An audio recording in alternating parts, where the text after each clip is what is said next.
পুবাইলে BNP চেয়ারপারসনের রোগমুক্তি কামনায় বিশেষ দোয়া অনুষ্ঠিত হয়েছে।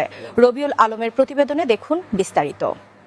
সাবেক প্রধানমন্ত্রী ও বিএনপি চেয়ারপারসন বেগম খালেদা জিয়ার আশুরগ মুক্তি কামনায় বিশেষ দোয়া মাহফিলের আয়োজন করেছে পুবাইল থানা বিএনপির যুগ্ম সাধারণ সম্পাদক মনসুর আলী।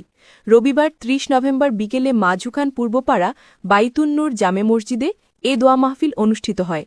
এ সময় উপস্থিত ছিলেন গাজীপুর মহানগরীর ৪০ নং ওয়ার্ড বিএনপি সভাপতি সোলেমান মুন্সি, পুবাইল থানা শ্রমিক দলের সাধারণ সম্পাদক আবুল হোসেন খান, পুবাইল থানা স্বেচ্ছাসেবক দলের যুগ্ম আহ্বায়ক খালেদ মোশাররফ, ৪০ নং ওয়ার্ড যুবদলের সভাপতি মশিউল আলম, পুবাইল থানা যুবদলের যুগ্ম আহ্বায়ক আওলাদ হোসেন ব্যাপারী, ৪০ নং ওয়ার্ড বিএনপির সহসভাপতি আব্দুল জলিল, পুবাইল থানা ছাত্রদলের সাবেক সহসভাপতি রোমাজ্জল হোসেন জামাল, ৪০ নং ওয়ার্ড ছাত্রদলের সাংগঠনিক সম্পাদক মুন্না খান, বিশিষ্ট বিএনপি নেতা ও সততা বেকারির স্বত্বাধিকারী হাজি আজাহার, পুবাইল থানা যুবদল নেতা আমিনুল ইসলাম, পুবাইল থানার স্বেচ্ছাসেবক দলের আহ্বায়ক সদস্য ফরহাদ হোসেন দুখু, ৪০ নং ওয়ার্ড বিএনপি সদস্য আরিফ হোসেন। দোয়া মাহফিলে বিএনপি চেয়ারপারসন বেগম খালেদা জিয়ার দ্রুত সুস্থতা ও দীর্ঘায়ু কামনা করে বিশেষ মোনাজাত পরিচালনা করা হয়।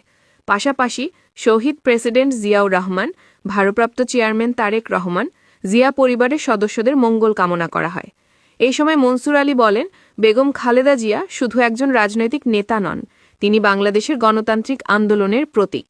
বাংলাদেশের জাতীয়তাবাদ এবং ইসলামী মূল্যবোধে বিশ্বাসী মানুষের আত্মার সঙ্গে সম্পৃক্ত খালেদা জিয়া। আজ আমরা তার সুস্থতার জন্য বিশেষ দোয়া করেছি। আল্লাহ যেন তাকে শিগগির সুস্থ করে আমাদের মাঝে ফিরিয়ে দেন।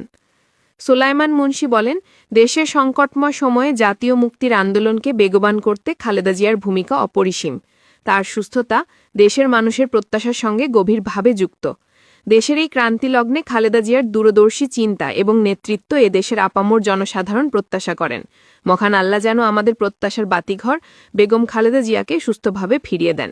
দেশনেত্রী বেগম খালেদা জিয়ার সুস্থতা কামনা করে আজকে মাঝুখান মনসুর আলী হাজী সাহেবের মসজিদ মাদ্রাসা প্রাঙ্গণে আজকে যে দোয়ার অনুষ্ঠান আমরা করছি, এই অনুষ্ঠানের মাধ্যমে আমরা দেশের সকল মানুষ সবার কাছে আমরা কিন্তু দোয়া প্রার্থনা